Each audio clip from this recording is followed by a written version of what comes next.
A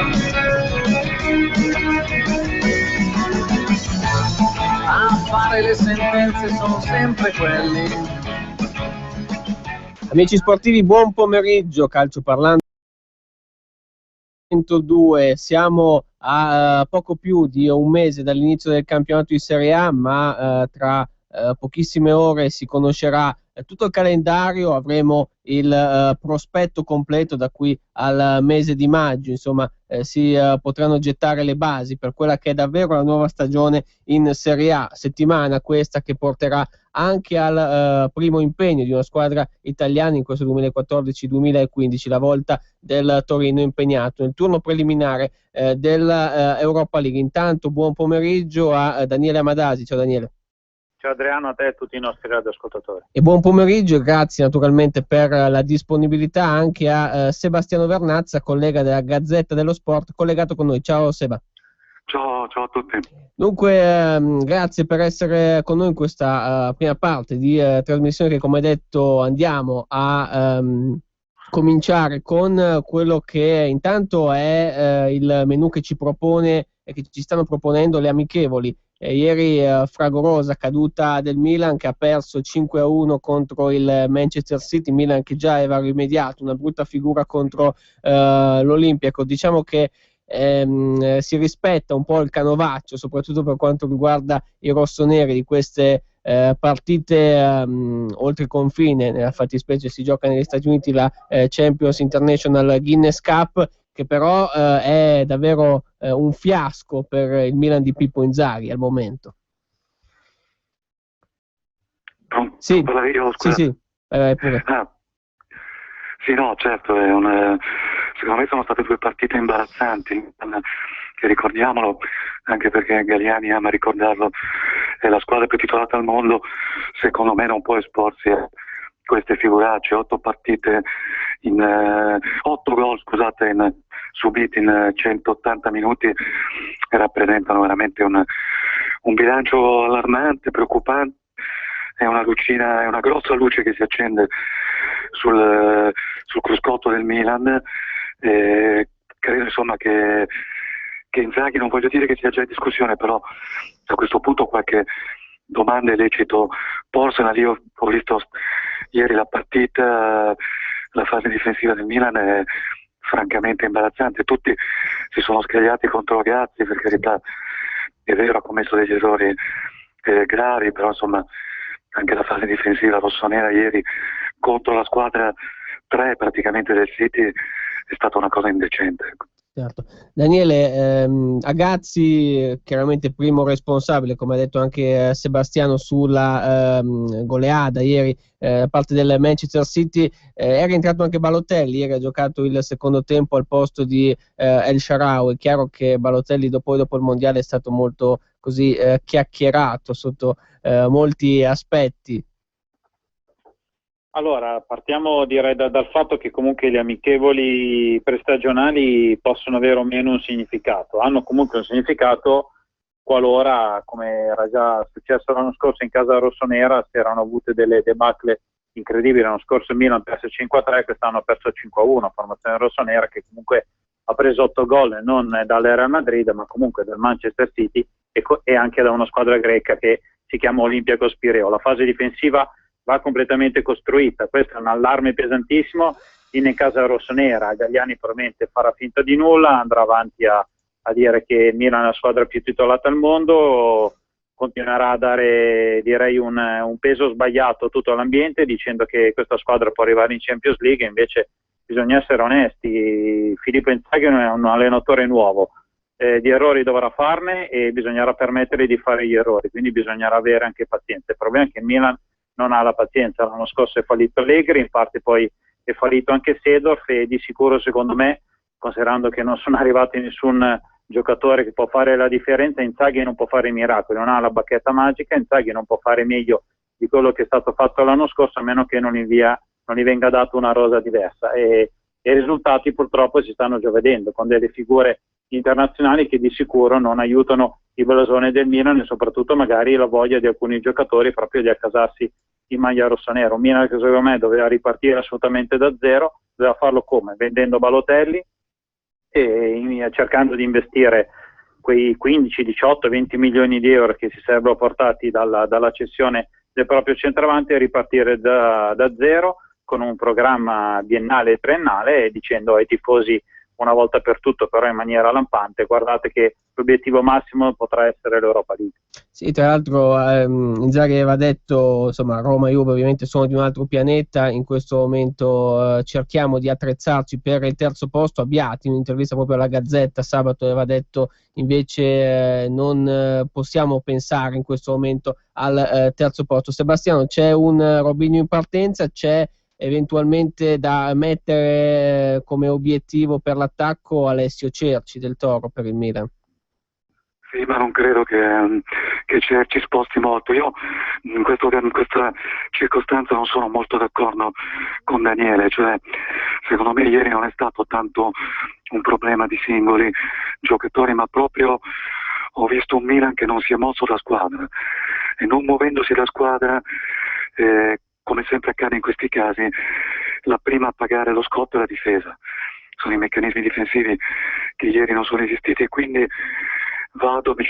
mi avventuro nella prima critica stagionale a Inzaghi.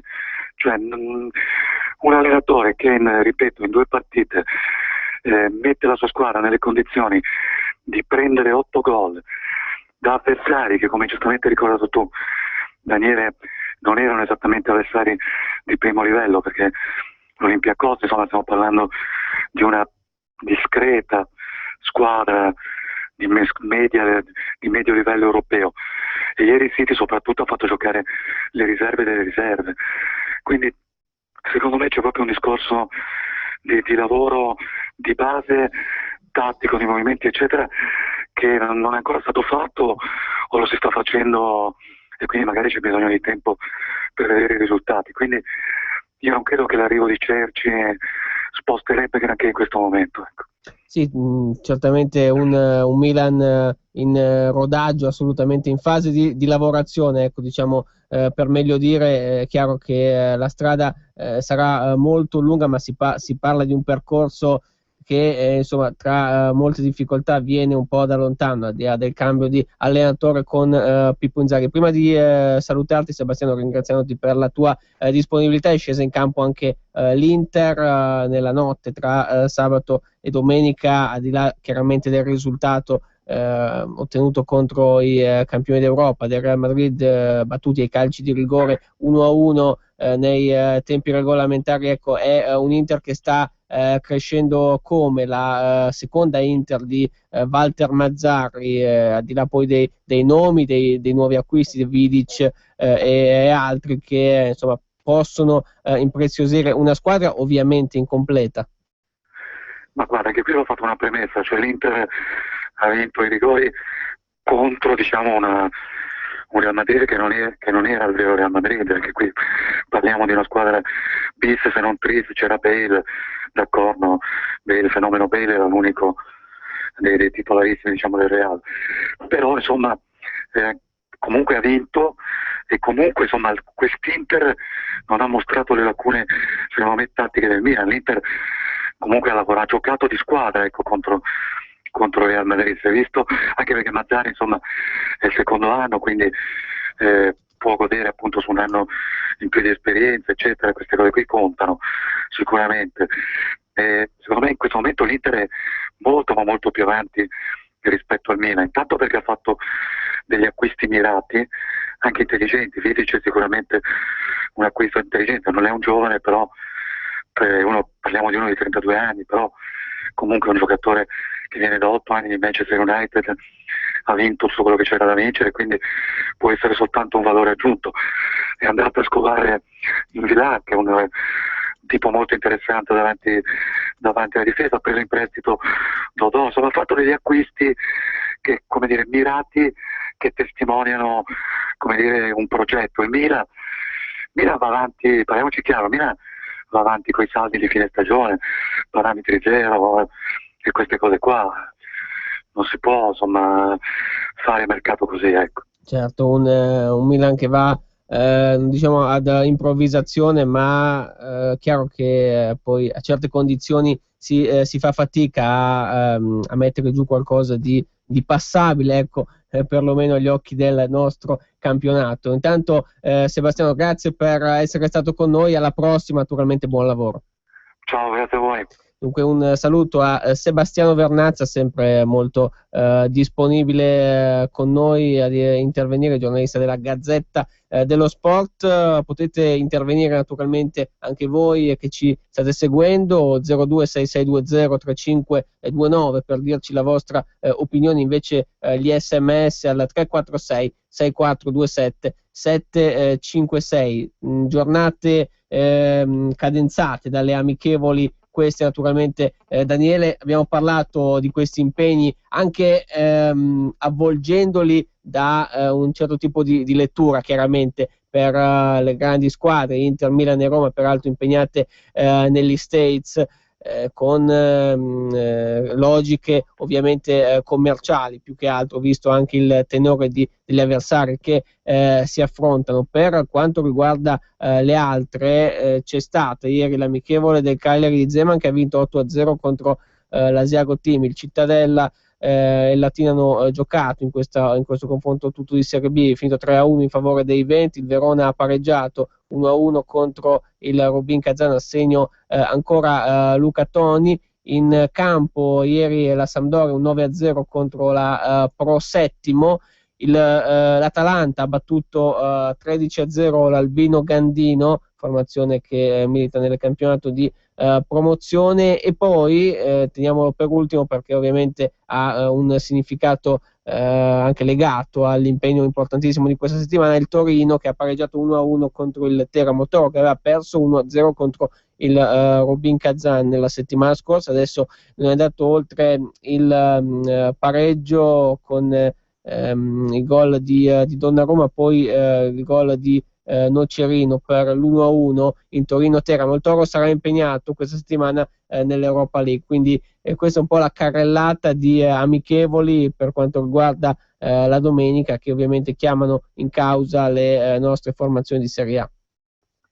Sì, una serie di gare, queste magari direi meno famose rispetto ai tornei che molte squadre sono andate a fare, perché se Milan, Roma e Inter comunque sono andate a fare la Guinness Cup in Nord America, c'è ad esempio la Fiorentina che è andata a fare la Coppa Euro sudamericana proprio in Sud America, la Juventus ad esempio va a volare in Asia, come poi lo faranno anche altre formazioni, soprattutto alla ricerca magari di un po' di visibilità e qualche milioncino di euro. Sono delle amichevoli, abbiamo detto, che trovano il tempo che trovano, soprattutto per quello che riguarda magari l'aspetto del risultato, seppure comunque vincere o perdere una partita possa poi portare magari a qualche cosa di diverso a livello di equilibrio di mercato, soprattutto si va a vedere come si è vinto e si è perso una gara. Per quello che riguarda invece il discorso italiano, oramai i riflettori sono puntati sul Torino che è prossimo a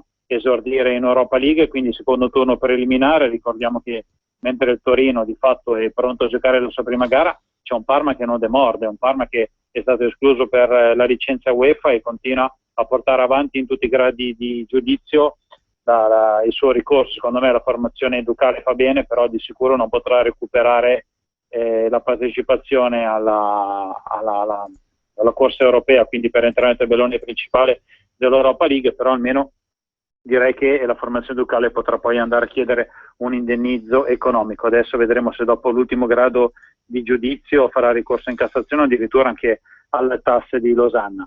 Per il resto il Torino ha fatto comunque 2 gare direi discrete, soprattutto la prima meno quella di ieri, però è una formazione granata che deve arrivare direi pronta non tanto magari al secondo turno preliminare, perché affronterà una squadra più che abbordabile, ma soprattutto per la zona playoff che poi vedranno logicamente anche l'ingresso dell'Inter per quello che riguarda il tabellone dell'Europa League, mentre a livello di Champions League ci sarà il Napoli. Direi che work in process, come si dice, con tutte le varie formazioni che oramai hanno già fatto la prima fase di preparazione, anche le prime gare amichevoli, e poi direi che oramai ad un mese quasi dal via del campionato, questa sera andremo anche a scoprire il calendario della nuova stagione, perché alle ore 19 inizierà il sorteggio del calendario 2014-2015 della massima serie.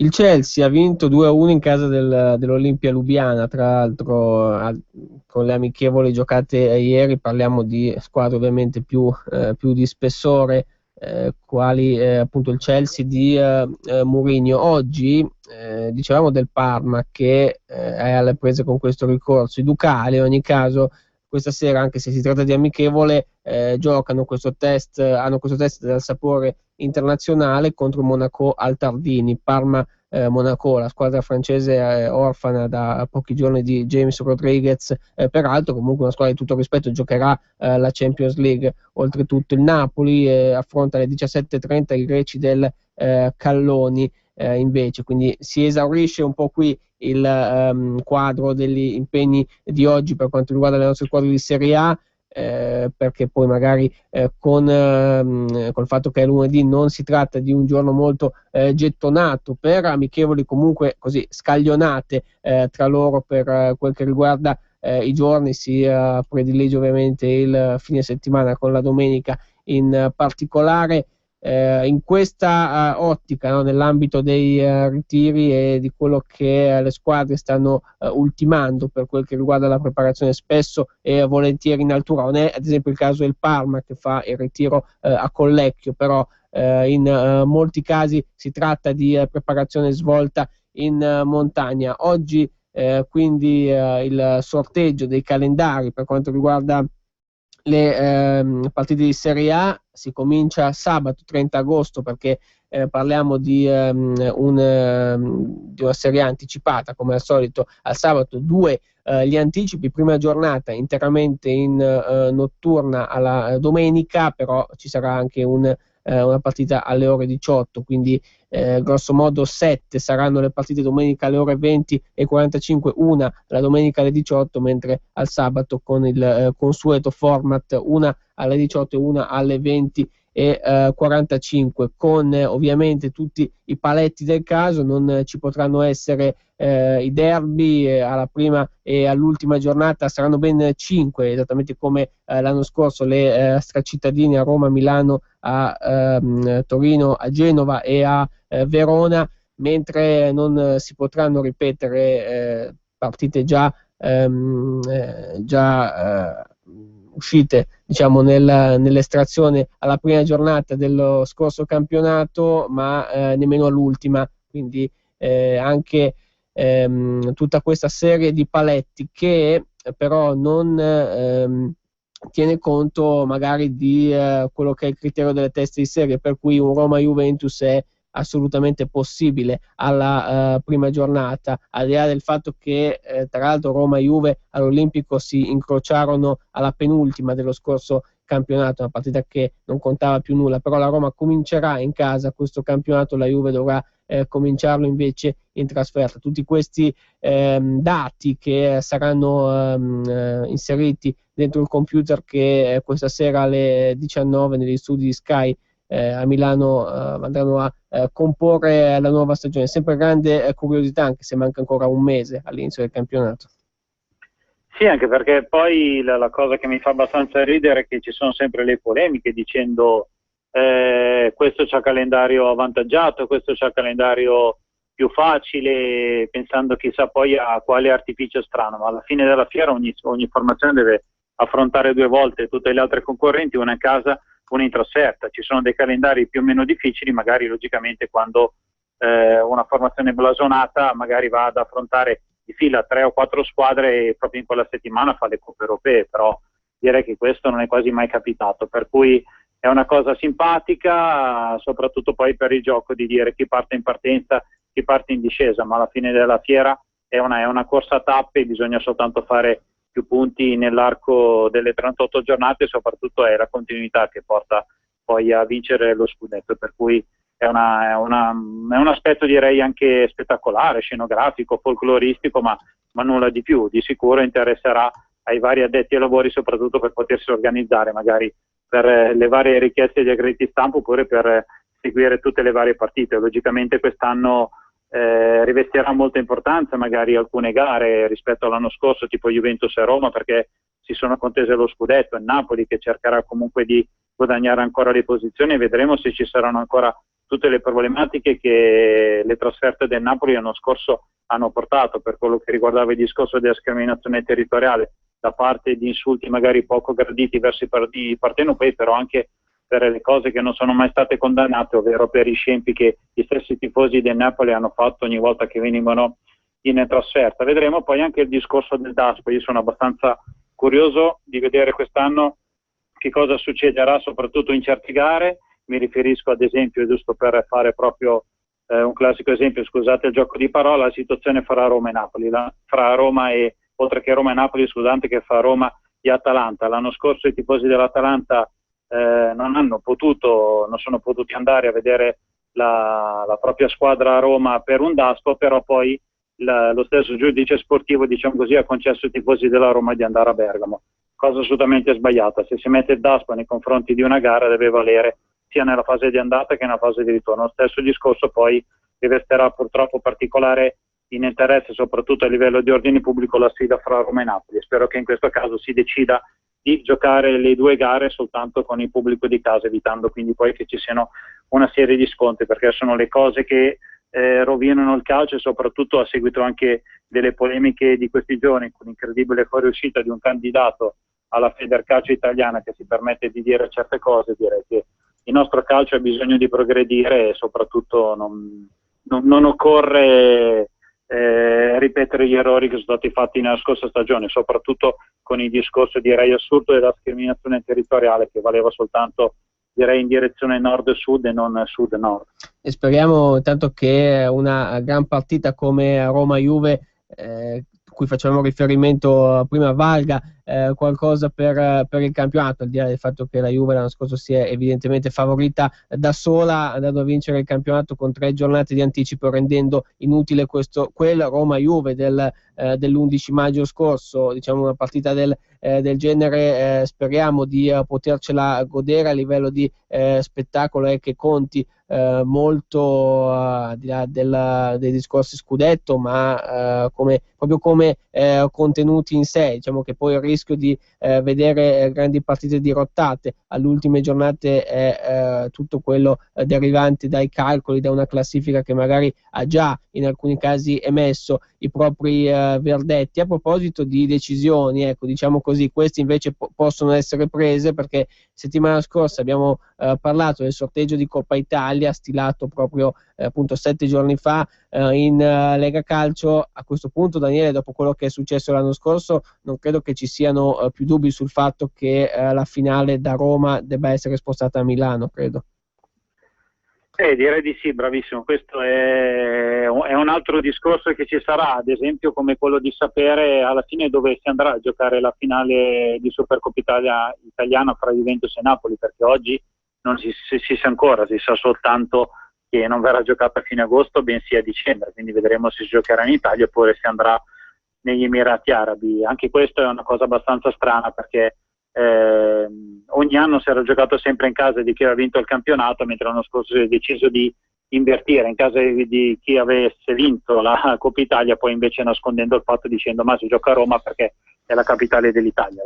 La finale di Coppa Italia secondo me andrebbe giocata di base comunque in un posto che è a metà strada fra le due, poi quindi magari Roma può rientrare per questo caso, però non deve essere Roma la piazza fissa per la disputa della Coppa Italia, finché logicamente si deciderà di giocarla soltanto in gara unica. Sarebbe bello invece tornare a un discorso di andata e ritorno, soprattutto è una Coppa Italia che anche l'anno prossimo vivrà praticamente soltanto di turni unici, e soltanto il turno di semifinale vedrà la disputa di andata e ritorno. E mi chiedo che senso ha, considerando che gli altri turni vengono giocati soltanto in gara secca. Ecco, è una Coppa Italia abbastanza particolare. Il mio sogno è quello magari di arrivare fra qualche anno a vedere che la Coppa Italia da un posto in Champions League, magari al posto del terzo, e in modo tale che tutte le formazioni poi possono veramente lottare per andare a vincere questo torneo, logicamente con una formula completamente diversa, quindi magari con gare di andata e ritorno a partire già a questo punto direi dagli ottavi di finale. Però giustamente hai segnalato te, Adriano, un dato molto caratteristico. Vedremo l'anno prossimo dove verrà giocata la finale di Coppa Italia, anche se il mio timore è che venga ancora giocata a Roma. Il calendario delle prossime amichevoli, invece, al di là di quelle che si giocano oggi, di cui abbiamo già dato conto, parla di un Inter Manchester United per la Champions International Guinness Cup, si gioca a Washington all'1 di notte. Alle 3:15 invece, sempre nello stesso contesto, ma nello stesso torneo, a Dallas però c'è Roma-Real Madrid, e poi tornando in Italia alle 17 di mercoledì si gioca Atalanta-Pontisola a Rovetta. C'è questa sfida ligure tra Genoa e Savona in casa appunto di quest'ultima. Poi Empoli-Scandicci alle ore 20:30, e al Manuzzi di Cesena giocano i campioni d'Italia della Juve, Cesena Juve alle 20:45, quindi sarà un antipasto qui di Serie A con la neopromossa squadra bianconera che torna in Serie A, i romagnoli naturalmente, dopo 2 anni. Andiamo con la rassegna stampa, i quotidiani sportivi in edicola quest'oggi. Ovviamente c'è spazio, c'è il riferimento a quanto accaduto ieri con questa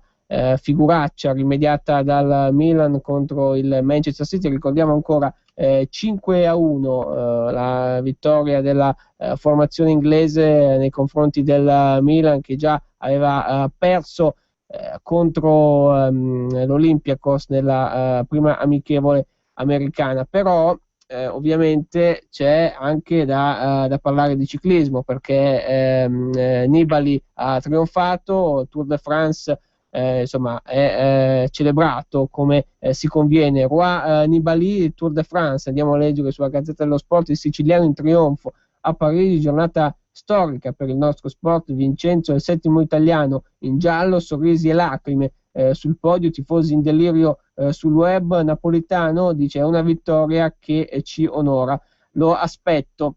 E poi ancora si parla di altri sport, proprio derubricata così il riferimento sulla Gazzetta, con la Formula 1, Alonso che show, secondo ma vale la vittoria. Poi caso Tavecchio, qui passiamo al calcio, Della Valle si smarca, a rischio commissario. Test negli USA, Milan altra batosta, ne prende 5 del Manchester City. Zeman che dice: vedrete che Cagliari farà i Mancini commissario tecnico. Juve c'è l'offerta per Vidal dallo United 60 milioni. E poi oggi i calendari, tutti gli incroci di A, domani 2 pagine. Poi Corriere dello Sport, Milan altri schiaffi, il Manchester City travolge i rossoneri, nuova sconfitta per Inzaghi dopo quella con l'Olympiacos. Balotelli entra nella ripresa 5-1. Toir promette 2 colpi e l'Inter è da Champions. Poi Della Valle dice no a Tavecchio, il caso della frase razzista, la Fiorentina si sfila e ritira l'appoggio. Renzi critica la GAF ma deciderà la FIGC. Formula batticuore, Alonso è un gigante, Fernando secondo in un Gran Premio da incorniciare. E poi Nibali da re con il Tour de France in trionfo a Parigi, è il 7° italiano a riuscirci. Ora il mondiale. Chiudiamo con Tutto Sport, appesi a Vidal. Alla Juve sono ore caldissime per definire il destino del cileno, che oggi incontra Marotta e Allegri. In caso di cessione allo United, pronta la soluzione Guarin. I soldi ricavati dal colombiano servirebbero all'Inter per dare l'assalto a Chicharito Hernandez, ma i bianconeri, insomma, si sospende qui la frase. Il Milan Inzaghi, altra figuraccia, dal 12° al 36° il City fa 4 gol ai rossoneri sbandati e travolti, 5-1 dopo aver perso 3-0 con l'Olympiacos.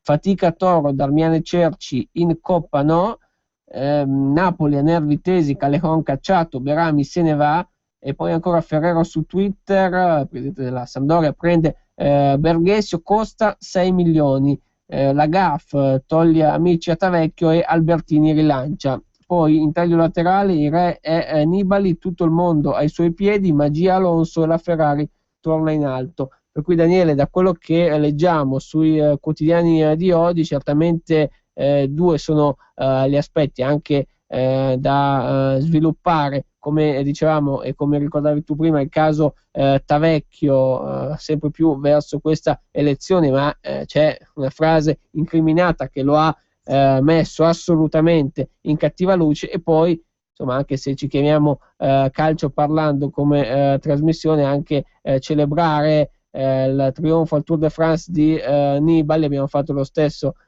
qualche settimana fa, quando l'Olimpia Milano vinse il campionato contro Siena. Diciamo che qualche attimo, qualche istante di riferimento anche al ciclismo oggi è doveroso. Assolutamente, soprattutto perché l'ultimo vincitore del Tour de France era stato un certo Marco Pantani, per cui dire che Vincenzo Nibali ha fatto un'autentica impresa. Lo Scolo di Messina, questo è il soprannome, è riuscito a vincere la Grand Boucle, quindi era riuscito a vincere nel 2010 la Vuelta, poi aveva vinto anche il Giro d'Italia nel 2013. Io ad esempio a livello personale ricordo anche la vittoria sua al Giro di Padania del 2012, aveva vinto poi anche una serie di Tirreno Adriatico ed è riuscito a vincere veramente anche il Tour de France, per cui ha chiuso, diciamo, il trittico Vuelta, Giro d'Italia e Tour de France. Un trionfo, direi, completo, giustissimo, e finalmente direi che anche un ciclista italiano, dopo i tempi di Pantani, è riuscito a ritornare proprio in testa proprio a Parigi, quindi per portare fino a termine la maglia gialla. Quindi giustamente direi le prime pagine di una rose oggi che si è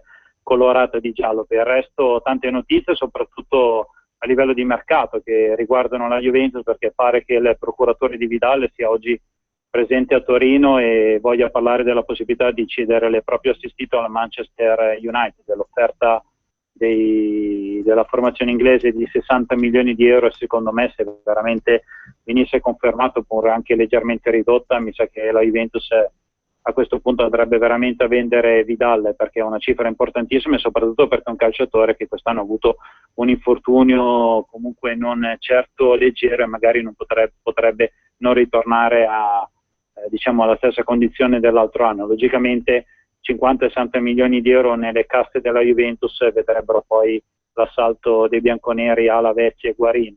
Giusto per parlare di Inter, in questo caso c'è da dire che l'Inter vorrebbe vendere Guarin e con gli stessi cosi andare a prendere il cosiddetto Chicharito Hernandez, e vedremo se riuscirà a farlo, anche se nelle ultime ore molti giornali inglesi danno di fatto prossimo l'arrivo di Osvaldo all'Inter, quindi in questo caso non arriverebbe poi più Hernandez in casa nero-azzurra. Altre notizie di mercato stanno vedendo la Lazio oramai, direi, vicinissima al centrale difensivo De Vir, dopo l'incredibile, diciamo così, disfatta per quello che riguardava Astori, che sembrava oramai a un passo dalla Lazio. Invece il centrale difensivo del Cagliari è passato alla Roma. Direi che Lotito, per cercare di accontentare un po' una piazza che era abbastanza in subbuglio dopo questo mancato acquisto, è andato praticamente in Olanda e dovrebbe chiudere a breve adesso per l'acquisto di De Vrij. Poi hai parlato giustamente dei casi abbastanza particolari del Napoli, con sia Berami che Calejon che sono stati allontanati dal campo di allenamento, e direi che soprattutto il caso di Calejon è quello che fa clamore, un po' come quello che si sta vivendo a Parigi, dove Cavani è stato messo fuori squadra, non è partito per la tournée asiatica del Paris Saint-Germain, quindi vedremo se a livello di mercato ci saranno anche grosse novità, novità che invece in questo momento non stanno arrivando da casa Milan. Prima avevamo parlato dell'impossibilità dei rossoneri di arrivare a Cerci probabilmente potrebbe andare al Monaco in Francia qualora andasse via dal Torino, e Milan che fa grossa fatica a vendere Constant, che ha rifiutato il trasferimento alla formazione turca del Trabzonspor. Adesso Milan sta cercando di vendere Robinho sempre in Turchia, vedremo se riuscirà a farlo. Milan che di sicuro deve intervenire sul mercato, soprattutto l'abbiamo visto a livello difensivo dopo le 8 reti che i rossoneri hanno subito nelle 2 gare giocate in America. Altre pillole di calciomercato, con il Livorno che vuole arrivare a Suraco, ex giocatore, anzi giocatore attuale del Cittadella. Vedremo se ex con la formazione promossa in Serie A appunto del Livorno, che lo ha puntato. Nel Cesena è ufficiale l'arrivo di Walter Bressani, da portiere arriva per un anno dopo che si è svincolato da Varese, arriva quindi a parametro zero per quanto riguarda l'Atalanta, che tra l'altro oggi ritroverà Dennis che rientra dalle ferie, con lui anche centrocampista Carmona, c'è un Bonaventura dato in partenza e anche la possibilità, e qui parliamo di però movimenti diciamo minori, arrivare di nuovo a Rolando Bianchi, c'è la possibilità di un prestito, c'è anche una pedina sempre per l'attacco che è insomma con le valigie in mano, ed è Ardemagni, anche se ieri è andato a segno nell'amichevole giocata dai nerazzurri. Sì, assolutamente, bisognerà vedere adesso, è un mercato abbastanza strano, ne abbiamo parlato tante volte, i nomi sono stati fatti, anche di nomi importanti, però poi vediamo che le formazioni italiane di fatto non hanno potere d'acquisto. Per adesso il record, diciamo così, della vendita aspetta l'Hellas Verona, che ha venduto per quasi 30 milioni di euro Iturbe alla Roma. Per il resto i nomi sono tantissimi, basta sfogliare, direi, quelli che sono stati accostati soltanto a Juventus, Inter e Milan, nomi altisonanti, però dopo si fermano soprattutto sulla possibilità di acquistarlo, oppure anche sul discorso dell'ingaggio, perché c'erano anche, diciamo così, due calciatori comunque non giovanissimi come Drogba e Tò, che sono stati più volte accostati alle squadre italiane, sia alla Juventus che alla Roma, però dopo nessuna di queste è in grado di pagare 6-7 milioni di euro di ingaggio, per cui sono tante situazioni da vagliare, vedremo un attimo. Di sicuro il Milan ha bisogno di difensori, la Juventus ha bisogno di un altro attaccante, perché si è rotto Morata e ha soltanto 4 giocatori, una Juventus che poi comunque dovrà andare a sfoltire un po' la rosa, però ha dei giocatori che difficilmente hanno mercato, giusto per fare dei nomi, Sorensen, Motta, Isla, De Ceglie e Padoin.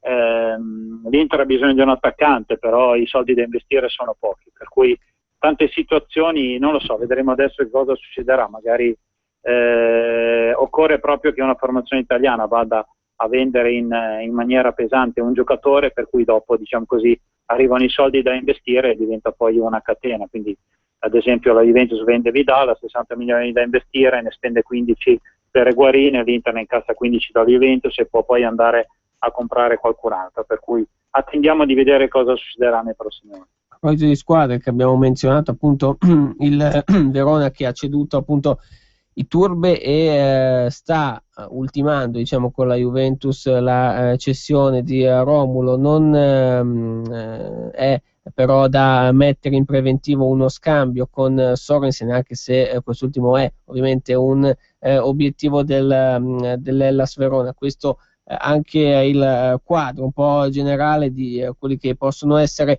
i movimenti. Parlavamo anche prima, sempre in tal senso il Chievo ha dato al Palermo Luca Rigoni sabato, con l'arrivo invece in gialloblu di un difensore, Alessandro Gamberini, invece che trovava poco spazio a Napoli, e con Dainelli ricomporrà una coppia che per 5 anni è stata protagonista nella Fiorentina anche a livelli europei. Sì, vedremo anche qui che cosa succederà. Non lo so, ti dico Adriano, è un mercato che è veramente strano, perché vengono fatti una serie di passaggi, soprattutto poi c'è stata, direi, l'abolizione giusta secondo me del discorso delle compartecipazioni, però è arrivato anche forse troppo velocemente rispetto ai programmi di molte squadre che lo usavano molto questa tattica. Adesso quindi bisognerebbe fare il discorso del prestito oneroso con una sorta di diritto di riscatto obbligatorio, che però deve essere sulla parola, perché non può essere messa per iscritto, per cui non lo so, secondo me è un mercato che comunque va a pagare molto il discorso che sia stata abolita, il discorso delle compartecipazioni, che la trovo una cosa assolutamente giusta, però è stata fatta forse in maniera troppo veloce, per cui tante squadre si sono poi trovate in difficoltà. Un'operazione di mercato che ad esempio potrebbe andare a buon fine riguarda quella del Genoa, che dovrebbe prendere dall'Inter Campagnaro. C'è l'accordo, però non c'è l'accordo sulla parte economica, perché il Genoa al massimo potrebbe pagare quasi 1 milione di euro di stipendio e però Campagnaro ne prende di più. L'Inter non vuole dare la differenza e quindi Campagnaro dice: a questo punto rimango all'Inter perché ho un contratto firmato. Oppure succedono dei casi come il Milan, che dà Matri in prestito al Genoa e Nocerino preso dal Torino, però poi deve andare a pagare il 50% del proprio cartellino, per cui sono situazioni strane, soprattutto magari di calciatori che a un certo punto avevano già definito di andare via. Ad esempio Maggio era convinto di andare via dal Napoli e tornare a giocare vicino a casa, quindi tornare all'Hellas Verona, invece rimarrà a Napoli. Oppure come i due centrocampisti partenopei, che Behrami e Zemaili di fatto sono fuori squadra, lo stesso procuratore, e da 2 mesi che il procuratore dice non giocheranno più nel Napoli, però sono ancora lì perché Napoli chiede qualcosa come 20 milioni di euro per entrambi i giocatori, però poi non c'è discorso di mercato, per cui i nomi sono tanti. Direi questo è un bene magari per la stampa, per i siti internet, per le nostre trasmissioni, però quando dopo cerchiamo di fare dei nomi seri su magari quale giocatore possa prendere una squadra, dobbiamo dire che certo all'Inter magari servirebbe Hernandez, però è più facile che arrivi Osvaldo perché arriverebbe a parametro zero in prestito da Southampton. Spostiamoci nella capitale, perché c'è una Lazio che ha preso Parolo dal Parma, sta cercando comunque di prendere sempre dai Ducali Paletta, però la resistenza del Parma è abbastanza tenace. De Vrij, giocatore olandese, però si avvicina sempre di più alla formazione capitolina, che si è appena vista soffiare peraltro a Stori in difesa dalla Roma. Sì, infatti abbiamo parlato prima della Lazio, dire che la Lazio dovrebbe a breve annunciare De Vrij, quindi potrebbe essere diciamo anche un altro acquisto di mercato di una formazione biancoceleste che sta facendo direi un buon mercato, una formazione che quest'anno sarà allenata da Pioli, però la Lazio logicamente ha delle direi pecche soprattutto in fase offensiva, perché Klose avrà un altro anno di più, Djordjevic è arrivato ma si è già infortunato, e la Lazio che quindi dovrà andare a acquistare direi soprattutto in attacco per cercare di ritornare l'anno prossimo in Europa. Una Lazio che alla pari del Milan avrà però il vantaggio di giocare soltanto una gara alla settimana. Per il resto direi che la Roma ha già fatto i propri colpi di mercato, è una Roma che è andata ad acquistare dove doveva acquistare, soprattutto magari a livello di esperienza anche con l'arrivo di Cole, e poi anche un buon acquisto come quello di Turbi, anche se secondo me 30 milioni di euro è una cifra eccessiva. Per il resto vedremo, soprattutto dalle vendite, perché le formazioni della massima serie hanno veramente tanti giocatori in esubero, per cui magari potrebbero anche ricavare qualche milioncino di euro che, sommando logicamente 1, 2, 3 o 4 cessioni, poi potrebbe permettere di avere i soldi per fare quel cosiddetto colpo. L'abbiamo detto, la Juventus ha bisogno di un attaccante, il Milan di un difensore e l'Inter probabilmente di un attaccante, il Napoli qualcosa in mezzo al campo, la Roma devo dire che forse potrebbe essere a posto, anche se magari un attaccante in più potrebbe servire, considerando che Totti avrà un altro anno ancora. Della Lazio abbiamo detto che potrebbe avere bisogno di qualcosa in fase offensiva. La Fiorentina deve soltanto sperare di non avere infortuni, perché la rosa direi che è assolutamente di buon livello. Invece per le squadre di seconda fascia mi aspetto molto dal Sassuolo, perché mi sembra che abbia fatto un'ottima campagna, per cui sulla carta è una formazione che potrebbe magari raggiungere direi molto più velocemente dell'anno scorso la quota salvezza. L'ha lanciata Zeman, prima l'idea l'abbiamo visto in rassegna stampa. Roberto Mancini, allenatore della nazionale, di certo è uno dei nomi gettonati. Zeman ha proposto la sua personalissima candidatura. Sì, devo dire che Mancini è uno dei candidati alla panchina della nazionale, lo era insieme ad Allegri è finito alla Juventus, per cui direi che Mancini adesso alla pari di Conte potrebbe finire in nazionale, per cui siamo in attesa anche di vedere come finiranno le elezioni al nuovo presidente della Federcalcio, anche perché poi si dovrà decidere chi affidare la panchina della nazionale, che dopo le dimissioni di Prandelli di fatto non ha più un allenatore. Per quello che riguarda invece la situazione di Zeman, io penso che Zeman quest'anno alla pari di Iachini purtroppo sia uno dei due principali candidati per direi così vincere la gara non certo simpatica dell'allenatore che risulterà primo a livello di esonero. Vedremo naturalmente uno Zeman che torna in sella dopo quello che con la Roma era fatto, insomma, di negativo, insomma, in una stagione assolutamente da buttare, quella del 2012-2013 per Zeman e per una Roma che peraltro gli aveva affidato la panchina dopo l'altrettanto fallimentare esperienza con Luis Enrique. È una Roma che però insomma abbiamo abbiamo ribadito più volte anche con la sua campagna acquisti, ricordiamo con gli arrivi di Cole, di Iturbe, dello stesso Astor, insomma l'ultimo arrivato, poi Emanuelson che ha lasciato il Milan a parametro zero, insomma altri elementi che stanno facendo grande una squadra che per tutto l'anno scorso ha di fatto studiato per essere da scudetto, poi alla prova dei fatti la Juve gli è stata superiore, adesso avrà anche la Champions in questa nuova stagione. Sì, una squadra giallorossa che l'anno scorso gli era rappresentato una delle più belle novità di tutta la massima serie, una Roma che secondo me poteva puntare all'Europa League, poi invece è arrivata a seconda, quindi direttamente con la qualificazione in Champions League, addirittura a ottobre e novembre, spinta da una certa stampa, gli era già stata quasi dato il titolo di campione d'Italia d'onore, ma una formazione che ha fatto bene, con un nuovo allenatore sconosciuto come Garcia, che ha portato anche dei giocatori non noti al campionato italiano e soprattutto è ripartito da una Roma che non aveva fatto bene nei primi 2 anni, prima con Luis Enrique e poi con Zeman, per cui direi che la Roma quest'anno di sicuro parte in prima fila assieme alla Juventus per la lotta allo scudetto, e direi subito dopo, dietro alle prime 2 dello scorso campionato, vedo il Napoli. Per il resto poi direi che la corsa è a parte per magari cercare di stupire, vedremo chi fra Inter, Milan, Fiorentina, Lazio, Inter magari riuscirà ad arrivare al terzo posto, però in questa corsa secondo me Inter e Fiorentina sono ancora molto più avanti delle altre squadre.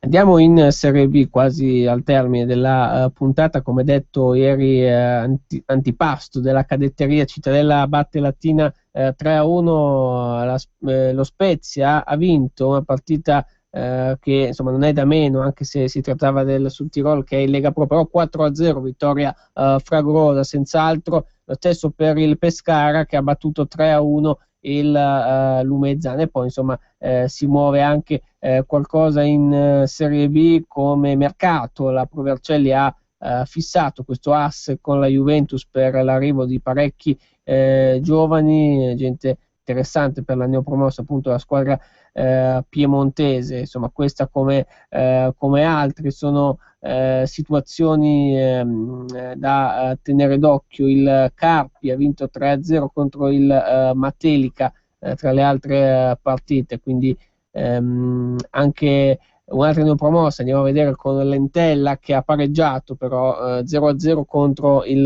Renate. Questo è il quadro un po' delle partite anche in Serie B giocate ieri.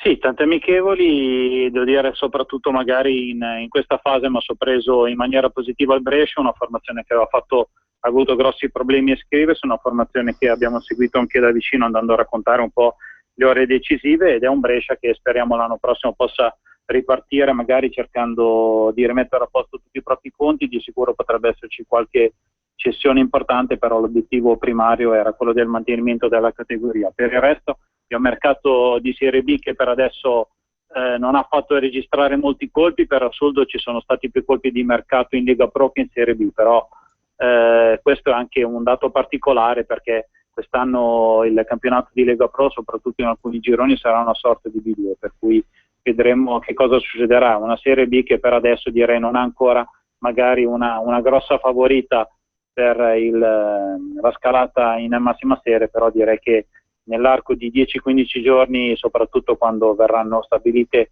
le rose, soprattutto gli ultimi acquisti, potremmo direi anche per il campionato cadetto andare a stilare una sorta di lista di partenza. Domani vedremo se ci saranno altre novità. Andiamo in onda dalle ore 14 alle ore 15, per cui restate naturalmente in nostra compagnia. Domani 29 luglio avremo anche il calendario completo della Serie A, quello che si compila questa sera alle ore 19 e di cui insomma vi daremo notizie, andremo naturalmente a commentare il tutto. Intanto grazie per averci seguito, Daniele, quindi torniamo domani tra 24 ore esatte, domani alle 14. Assolutamente, il nuovo programma a livello di palinsesto estivo, quindi torniamo domani alle ore 14. Dunque un saluto a tutti voi, grazie per averci seguito, anche un ringraziamento che si estende in regia a Giulio Carnelli, buon proseguimento su Radio Padania.